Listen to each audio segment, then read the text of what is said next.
दोस्तों नमस्कार। मेरे YouTube चैनल में आप सभी का स्वागत है। दोस्तों आज फिर हाजिर हूँ एक नई वीडियो के साथ, जिसमें दोस्तों रेलवे में जो डिपार्टमेंटली एग्ज़ाम होते हैं, जैसे कि वेलफेयर इंस्पेक्टर का एग्ज़ाम, APO का एग्ज़ाम, कोई सीनियर क्लर्क पर्सनल का एग्ज़ाम, तो दोस्तों इन एग्ज़ामों में, इन डिपार्टमेंटली परीक्षाओं में जो प्रश्न पूछे जाते हैं पर्सनल डिपार्टमेंट से संबंधित, वो दोस्तों आज मैं आपको बताऊंगा।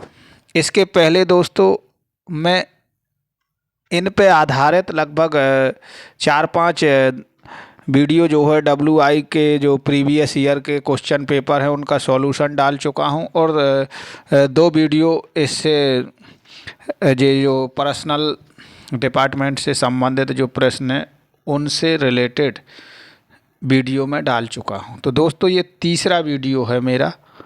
तो इसमें दोस्तों ये भर्ती से संबंधित है, ये टॉपिक है, ये भर्ती से संबंधित। इसके आगे दूसरे टॉपिक पे क्वेश्चन बताऊंगा। तो दोस्तों मैं टॉपिक वाइज टॉपिक आपको बता रहा हूं, तो आपको टॉपिक वाइज टॉपिक जो है ये चीज़ें जो है देख लेना है, याद कर लेना है। तो दोस्तों जितने भी डिपार्टमेंटली एग्ज़ाम होंगे और जो पर्सनल डिपार्टमेंट से संबंधित क्वेश्चन पूछेंगे, तो दोस्तों इसी क्वेश्चनों में से आपको पूछा जाएगा।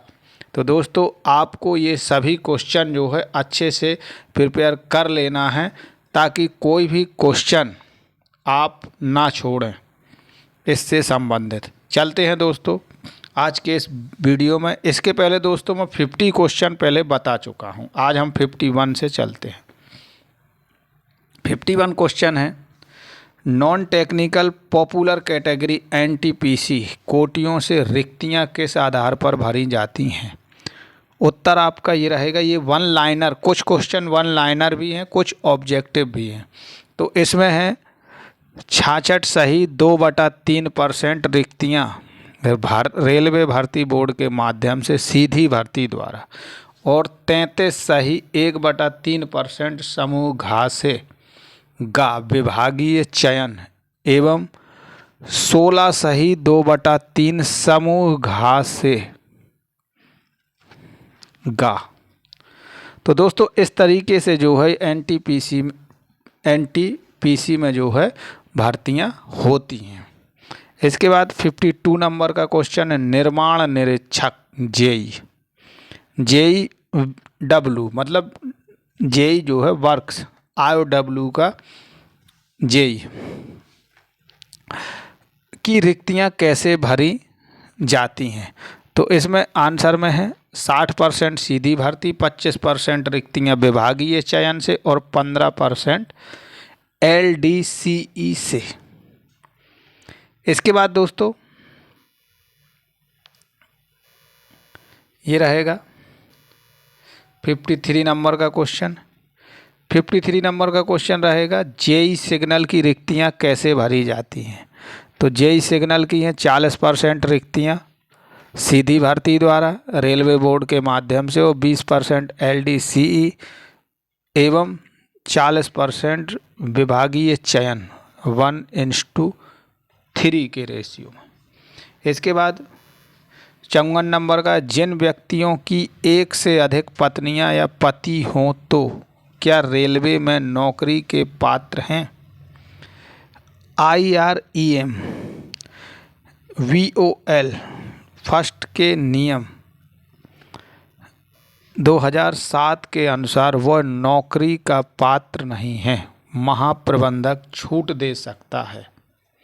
तो दोस्तों ऐसे व्यक्ति रेलवे में जिनकी पत्नियां 2 हैं या 2 से अधिक हैं, और ऐसे पति जिनकी 2 पत्नियां हैं, तो दोस्तों वो जो है रेलवे में नौकरी के पात्र नहीं है, मतलब उनको नौकरी में नहीं रखा जाएगा, उनको नौकरी से हटा दिया जाएगा।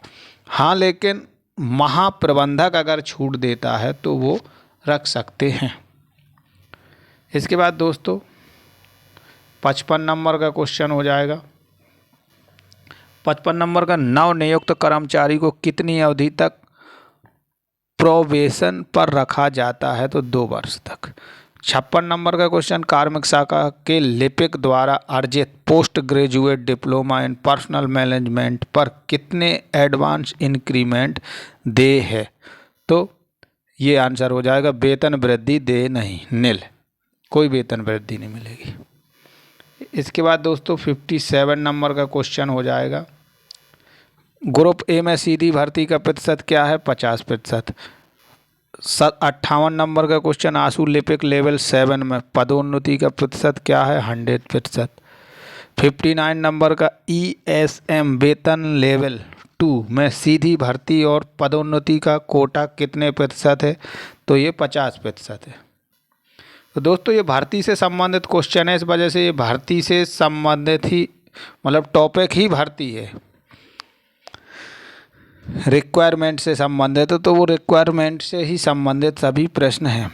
60 नंबर का हो जाएगा, प्रशासनिक स्तर पर स्थानांतरण के लिए न्यूनतम कितने वर्ष की सेवा होना चाहिए? प्रशासनिक स्तर तो प्रशासनिक स्तर पे दोस्तों कोई जो है सेवा की कोई सीमा नहीं है।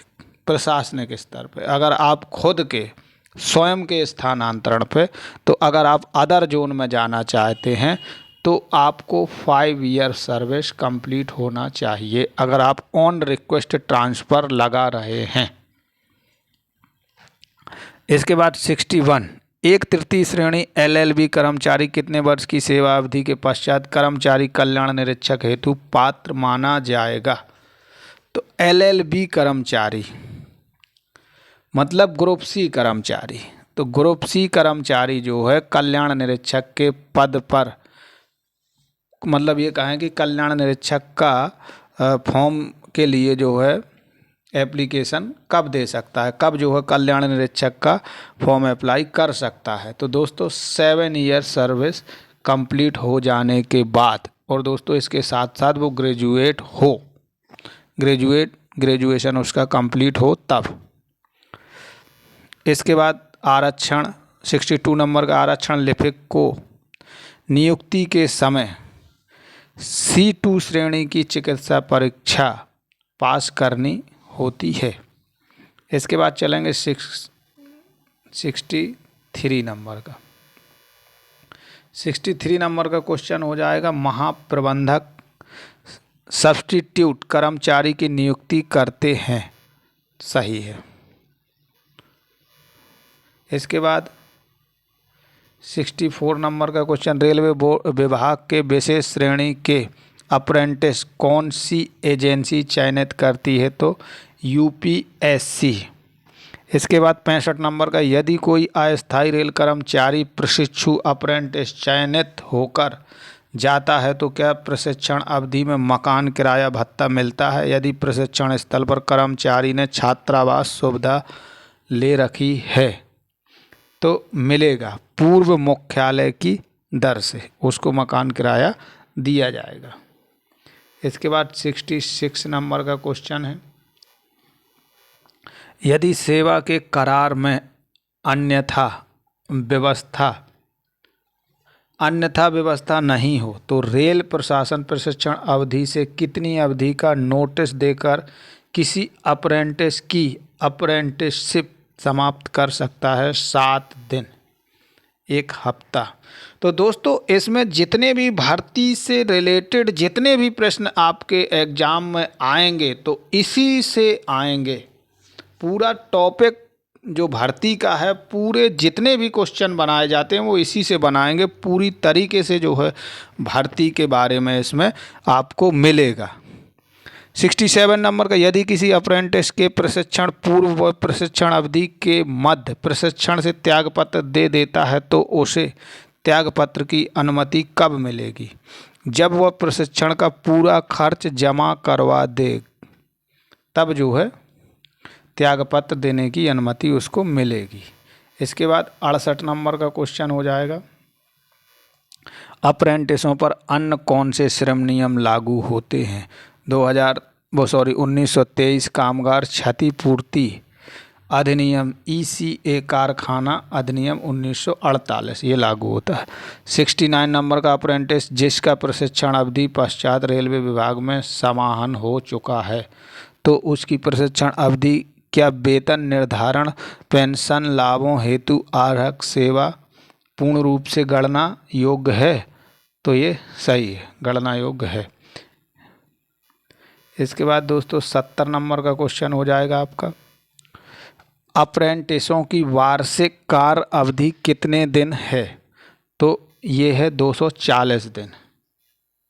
इसके बाद 71 नंबर का क्वेश्चन हम देखेंगे।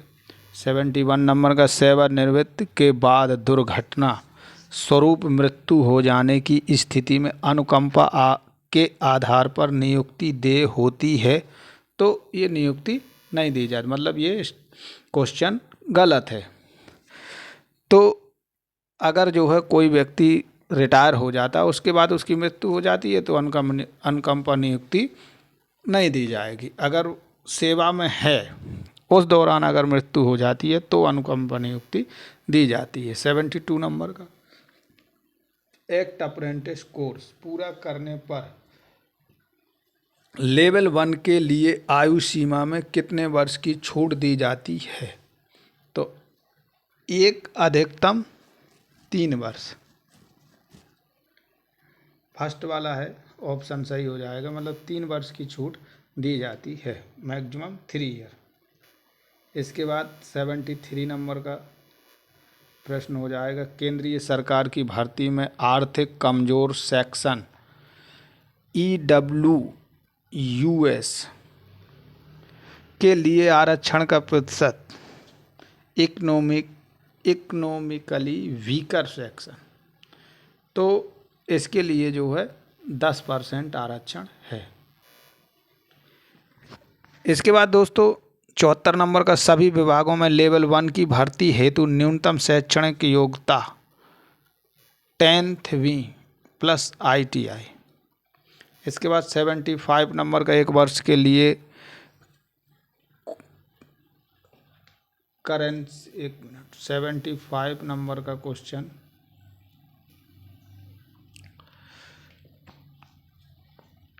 एक वर्ष के लिए करेंसी ऑफ पैनल बढ़ाने के लिए सक्षम प्राधिकारी कौन होता है? तो महाप्रबंधक होता है। थर्ड वाला ऑप्शन सही हो जाएगा। 76 नंबर का, रेलवे प्रोजेक्ट के लिए भू अधिग्रहण द्वारा प्रभावित भूधारक को मुआवजा राशि कितनी होगी? तो 5 लाख हो गया।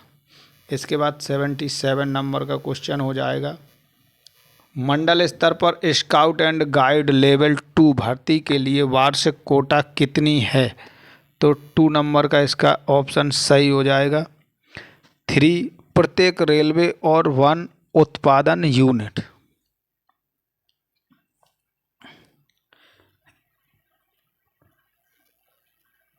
इसके बाद इसमें थोड़ा देखेंगे, ये फर्स्ट हो गया, ये सेकंड हो गया, ये 3 वाला है, तो ये वाला सही है इसका आंसर। इसमें थोड़ा हिंदी में मिस्टेक दे दिया गया, 2 पर रेलवे एंड 1 प्रोडक्शन यूनिट, 2 पर रेलवे एंड 1 प्रोडक्शन यूनिट, ये वाला। इसके बाद 78 नंबर का क्वेश्चन हो जाएगा। 78 नंबर का क्वेश्चन हम देखेंगे, 7वें वेतन आयोग पे मैट्रिक्स के अनुसार स्काउट एंड गाइड लेवल 1 भर्ती के लिए वार्षिक कोटा कितना है? तो वार्षिक कोटा 4 ऑप्शन सही हो जाएगा, 2 पर डिवीजन, 2 प्रोडक्शन यूनिट। 79 7वें वेतन आयोग पे मैट्रिक्स के अनुसार स्काउट एंड गाइड लेवल 2 भर्ती के लिए वार्षिक कोटा कितना है? तो ये वाला ऑप्शन सही हो जाएगा। इसमें 2 पर डिवीजन और 1 प्रोडक्शन, इंग्लिश वाला देखेंगे, 2 पर डिवीजन 1 प्रोडक्शन। इसके बाद 80 नंबर का क्वेश्चन हो जाएगा, 7वें वेतन आयोग पे मैट्रिक्स के अनुसार सांस्कृतिक कोटे में लेवल 2 भर्ती के लिए वार्षिक कोटा कितना है? तो वार्षिक कोटा, ये वाला ऑप्शन सही हो जाएगा, लास्ट वाला, 2 पर रेलवे और 2 प्रोडक्शन यूनिट, मतलब प्रत्येक मंडल 2 उत्पादन यूनिट 2। इसके बाद 81 नंबर का हो जाएगा सिग्नल एवं दूरसंचार विभाग में लेवल 2 की भर्ती हेतु न्यूनतम शैक्षणिक योग्यता क्या है। तो इसमें दोस्तों 12th with physics and math और 10th प्लस ITI। तो इसमें दोस्तों 12th पास होना चाहिए, वो भी PCM फिजिक्स केमिस्ट्री और मैथ, लेकिन इसमें जो है फिजिक्स से होना चाहिए, फिजिक्स और मैथ से होना चाहिए, केमिस्ट्री हो या आपका बायो हो, और ITI ये 2 होना चाहिए, तब जो है आप सिग्नल एवं दूरसंचार विभाग में लेवल 2 के लिए अप्लाई कर पाओगे। 82 नंबर का चलते हैं। 82 नंबर का क्वेश्चन है लेवल 6 समूह ग में नियुक्ति प्राधिकारी कौन करता है। तो कनिष्ठ प्रशासनिक ग्रेड। 83 सभी सीधी भर्ती रिक्तियां निर्दिष्ट के संदर्भ में केंद्रीय सरकार में आर्थिक कमजोर सेक्शन EWUS के लिए आरक्षण की प्रभावी तारीख है। तो 1/2/2019। 84 नंबर का क्वेश्चन हो जाएगा सामान्य वर्ग के विकलांग उम्मीदवार की सीधी भर्ती कोटे के मामले में आयु सीमा में अधिकतम कितने वर्ष की छूट है। तो दोस्तों 10 वर्ष की छूट। विकलांग जो कैंडिडेट हैं उनको 10 वर्ष की ही छूट दी जाती है आयु सीमा में। 85 नंबर का अन्य पिछड़ी जाति वर्ग के विकलांग उम्मीदवार की सीधी भर्ती कोटे के मामले में आयु सीमा में अधिकतम कितने वर्ष की छूट दी जाती है। तो दोस्तों विकलांग की वजह से 10 वर्ष की छूट मिल गई, OBC को 3 वर्ष की मिल गई, तो OBC विकलांग को 13 वर्ष की मिल जाती है। इसके बाद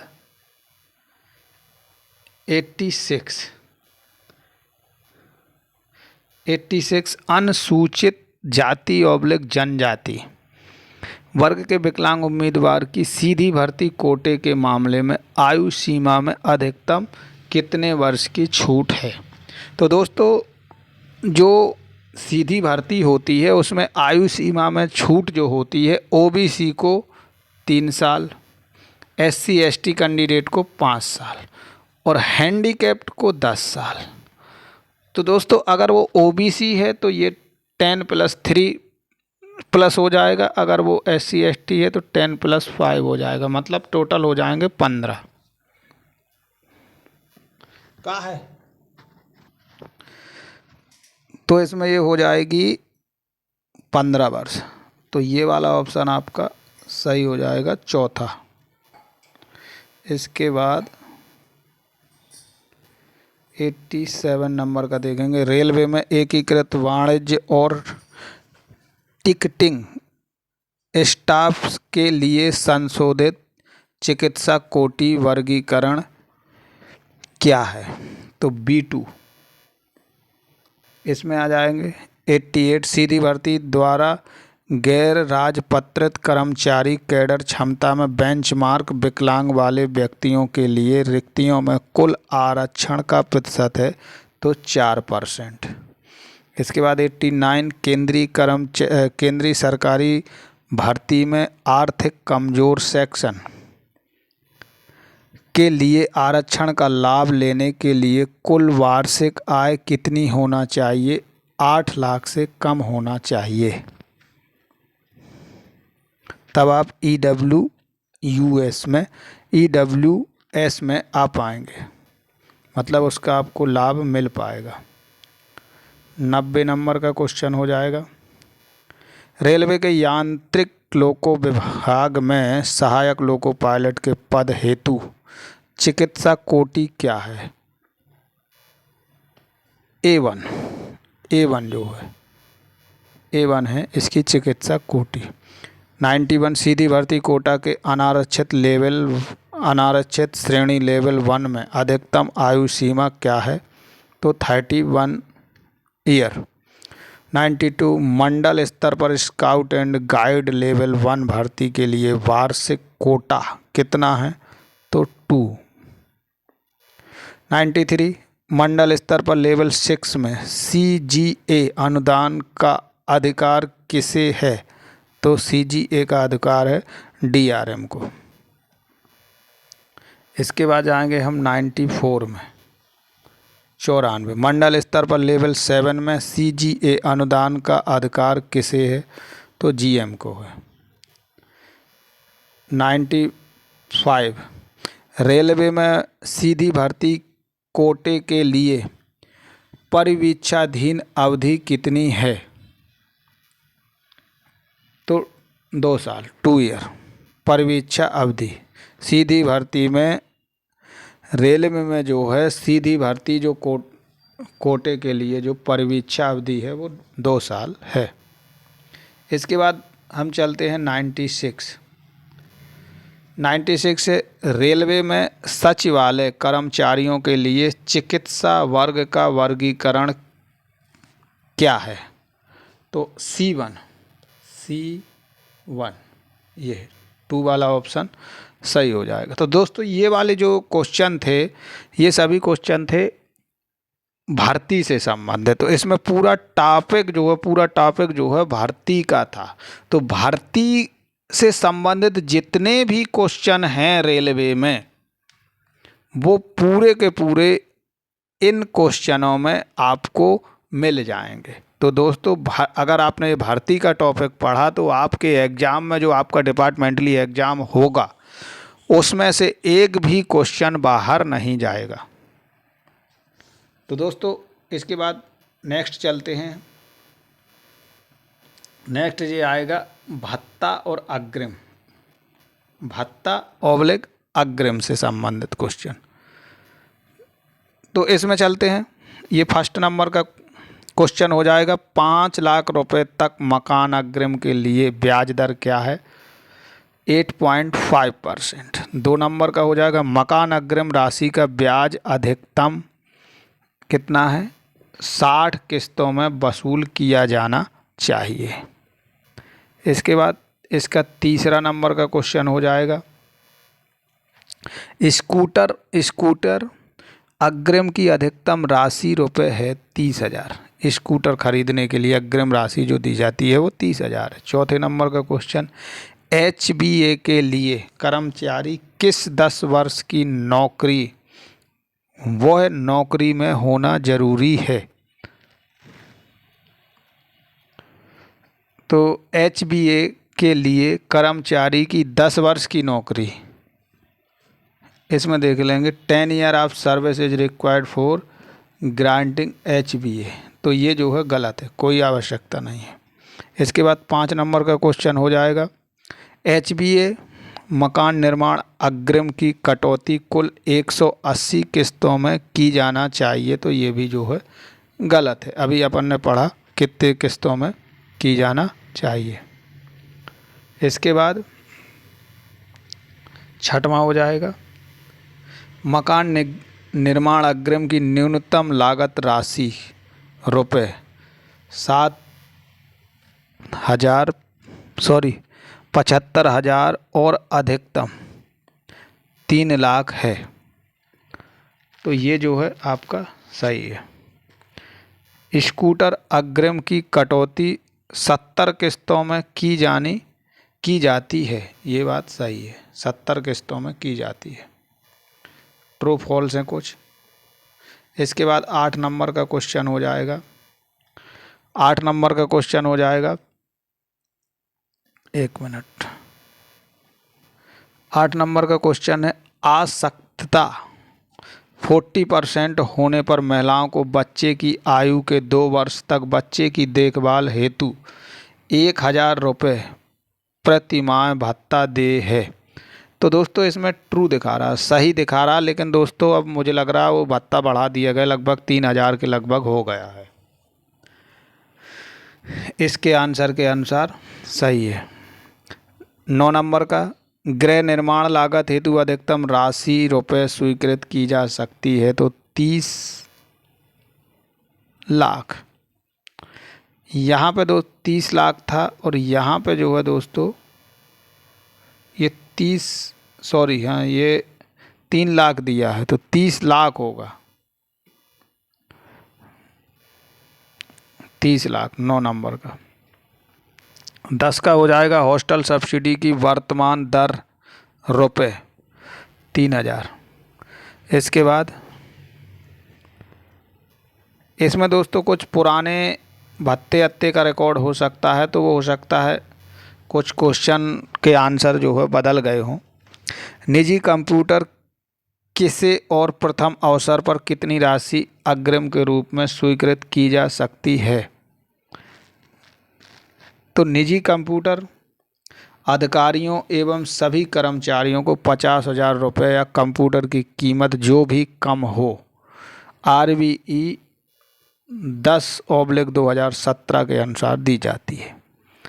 12 नंबर का दूसरी बार निजी कंप्यूटर खरीदने हेतु कितनी राशि अग्रिम के रूप में स्वीकृत की जा सकती है? तो 40,000। 13 नंबर का क्वेश्चन हो जाएगा, नर्सिंग अलाउंस की वर्तमान दर क्या है? तो 7,200 नर्सिंग अलाउंस की दर है।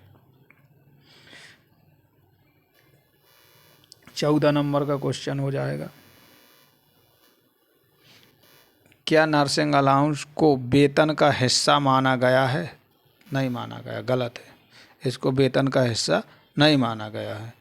फिर है 15 नंबर का क्वेश्चन, क्या नर्सिंग स्टाफ को नाइट ड्यूटी भत्ता दे है? तो ये भी गलत है, उनको भी नाइट भत्ता नहीं मिलता।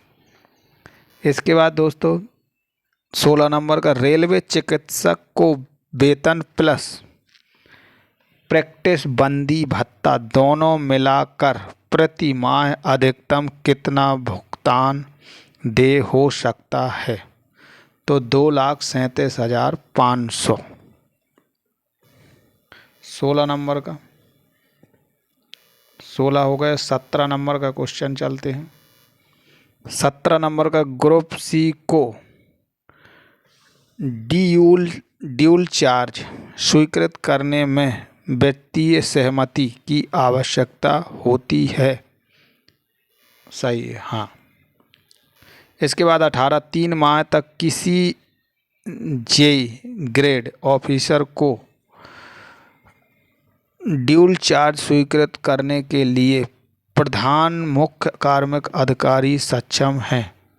तो ये सही भी है, GM गलत है, गलत GM और खा वाला हाँ। तो इसमें दोस्तों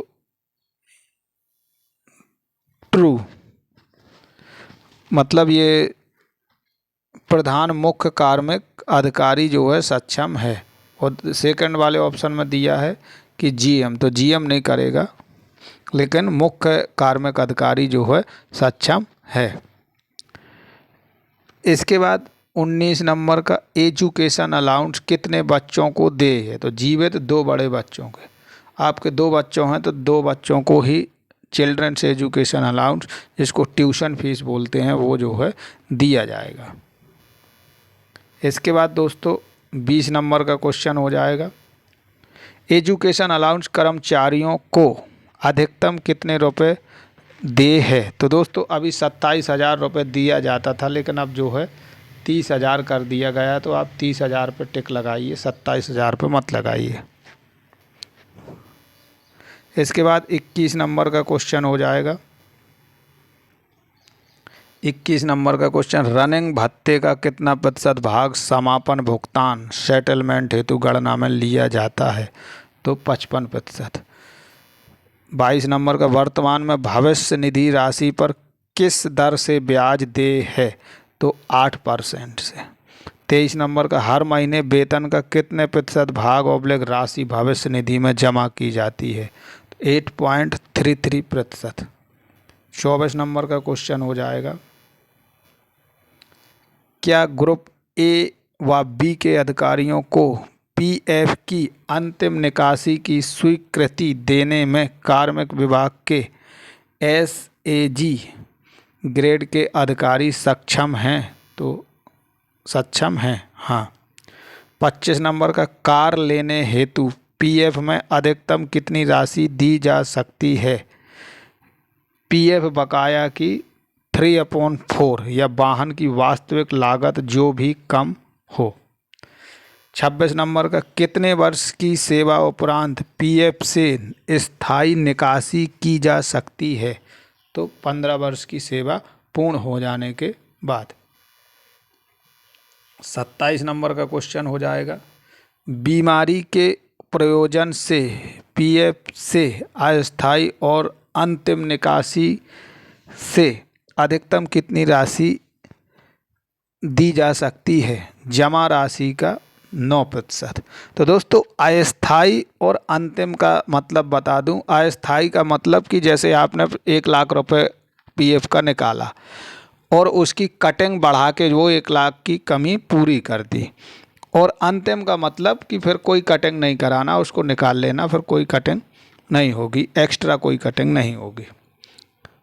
इसके बाद दोस्तों 28 नंबर का क्वेश्चन, पुत्री के विवाह सगाई हेतु पीएफ से निकासी हेतु कितनी अधिकतम राशि दे है? 12 माह का वेतन या 75% जमा राशि जो भी कम है। 29 नंबर का, पुत्री के विवाह हेतु पीएफ से स्थायी निकासी विशेष मामले में अधिकतम कितने माह का वेतन दे है? तो इसमें दोस्तों 12 माह सही हो जाएगा, 1 साल का वेतन। इसके बाद 30 नंबर का क्वेश्चन हो जाएगा, मकान मरम्मत के लिए पीएफ से अंतिम निकासी के लिए रेल सेवा में कम से कम कितने साल की नौकरी होनी चाहिए? तो 10 वर्ष की नौकरी होनी चाहिए। 31 नंबर का क्वेश्चन हो जाएगा, क्या अधिकारी को उसकी कार की मरम्मत के लिए भविष्य निधि से अग्रिम की स्वीकृति दी जा सकती है? दी जा सकती है। इसके बाद 32 नंबर का क्वेश्चन हो जाएगा, रेलवे कर्मचारी को अपने मकान की मरम्मत करवाने हेतु भविष्य निधि से अधिकतम कितना अग्रिम स्वीकृत किया जा सकता है? तो 12 माह का वेतन या 75% जमा राशि जो भी कम है। 33 नंबर का क्वेश्चन हो जाएगा, भविष्य निधि में जमा राशि का 90% राशि बिना कोई कारण बताए कब निकाला जा सकता है? सेवा मुक्ति से 12 माह पहले, रिटायरमेंट के 12 माह पहले आप निकाल सकते हो। 34 नंबर का क्वेश्चन हो जाएगा, एक बार में अधिकतम कितने दिनों का यात्रा भत्ता देय है? तो 180 दिन का देय है। एक दिन में 12 घंटे मुख्यालय से बाहर रहने पर देय यात्रा भत्ते का प्रतिशत क्या है? 12 घंटे मुख्यालय से बाहर तो 100%। 12 घंटे से वैसे अधिक है तो इसमें 100% दे दिया गया है। 36 नंबर का क्वेश्चन, यात्रा भत्ता टीए को कितने भागों में बांटा गया है? 5 भागों में बांटा गया है। इसके बाद 37 नंबर का क्वेश्चन हो जाएगा, पे मैट्रिक्स लेवल 6 में से मैट्रिक्स लेवल 8 तक 100% यात्रा भत्ता टीए की दर कितनी है? तो दोस्तों ये 800 थी, अब 1000 हो गई है, नया जो टीए रेट आया है। इसके बाद 38 नंबर का, पे मैट्रिक्स लेवल 1 से पे मैट्रिक्स लेवल 5 तक 100% यात्रा भत्ते की दर पहले 500 थी, अब बढ़ गया 625 हो गई है लगभग। इसके बाद 39 है, एक दिन में 10 घंटे मुख्यालय से बाहर रहने पर देय यात्रा भत्ता का प्रतिशत, ये 70% आपको दिया जाएगा। इसके बाद दोस्तों 40 नंबर का क्वेश्चन हो जाएगा, क्या पेंशन पर महंगाई भत्ते की गणना पेंशन की मूल रकम पर की जाती है? तो हाँ सही है। इसके बाद 41 नंबर का क्वेश्चन हो जाएगा, 41 नंबर का क्वेश्चन हो जाएगा, महानगर में मकान भत्ते का प्रतिशत क्या है? तो महानगरों में 24% मकान भत्ता दिया जाता है। 42 नंबर का मकान भत्ते को कितने श्रेणी में विभाजित किया गया है? तो इसमें जो है का में दिया है XYZ ABC HRA is divided into how many classes, 3 श्रेणियों में विभाजित किया गया है। 43 नंबर का क्वेश्चन, XYZ श्रेणी के शहरों का मकान भत्ते का प्रतिशत क्या है? X का मतलब 24%, Y का मतलब 16%, Z का मतलब 8%। ये आपका आंसर 8, 16, 24। तो ये XYZ 3 श्रेणियों में जो है बांटा गया है। इसके बाद 44 नंबर का क्वेश्चन चलते हैं।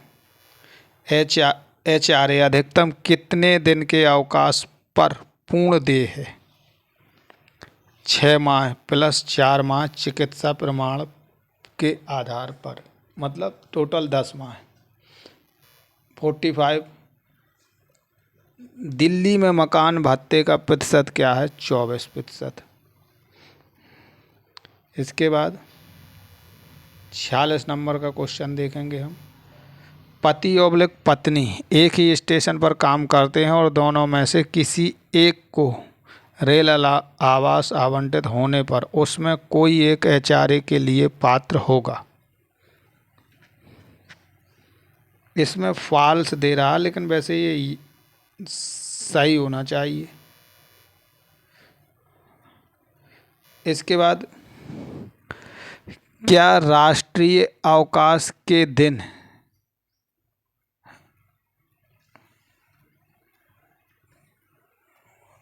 हाँ सही,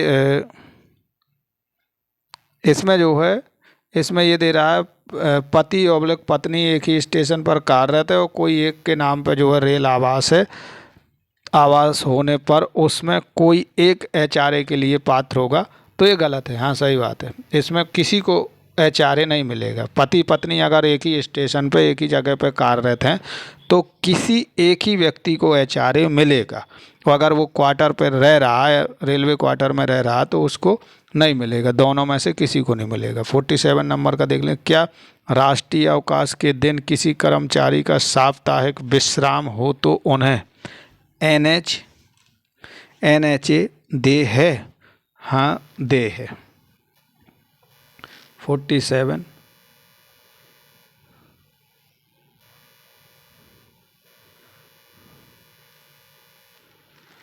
इसके बाद 47 48 नंबर का क्वेश्चन है। यहाँ पे वो 48 लिखना भूल गए। राष्ट्रीय अवकाश भत्ता अधिकतम कितना वेतन लेने वाले कर्मचारियों को दे है? NG employ up to level 8 तक के कर्मचारियों को दिया जा सकता है। 49 नंबर का क्वेश्चन हो जाएगा। क्या रनिंग कर्मचारियों को विश्राम पूरा कर, मतलब NHA ड्यूटी की प्रतीक्षा में होने पर राष्ट्रीय अवकाश भत्ता दे है? तो हाँ दे है। ये दोस्तों ये 48 वाला क्वेश्चन है। इसमें 47 उन्होंने 2 बार लिख दिया। इसके बाद ये 50 नंबर का क्वेश्चन हो जाएगा। वर्तमान में डॉक्टरों को NPA के रूप में वेतन के कितने प्रतिशत की दर से भुगतान किया जाता है? तो वेतन के 25% की दर से भुगतान किया जाता है। इसके बाद दोस्तों 51 नंबर का क्वेश्चन हो जाएगा। DCRG की गणना के लिए वर्तमान में पे मैट्रिक्स बंदी भत्ता किस दर से जोड़ा जाता है? लगभग 25%।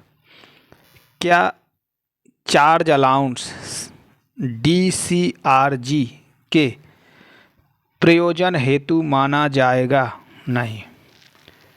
53 नंबर का, एक कर्मचारी माह में 28 दिन प्रशिक्षण हेतु मुख्यालय से बाहर गया है, उसे उस माह कितना ट्रांसपोर्ट भत्ता मिलेगा? 100% दिया जाएगा। 54 नंबर का क्वेश्चन है।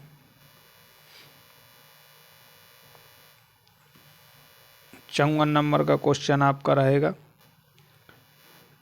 स्कूटर खरीदने हेतु कितना अग्रिम स्वीकृत किया जा सकता है। तो इसमें 30,000 रुपये या 4 माह का वेतन या स्कूटर की लागत जो कम हो, तो ये जो है इतना दिया जाएगा।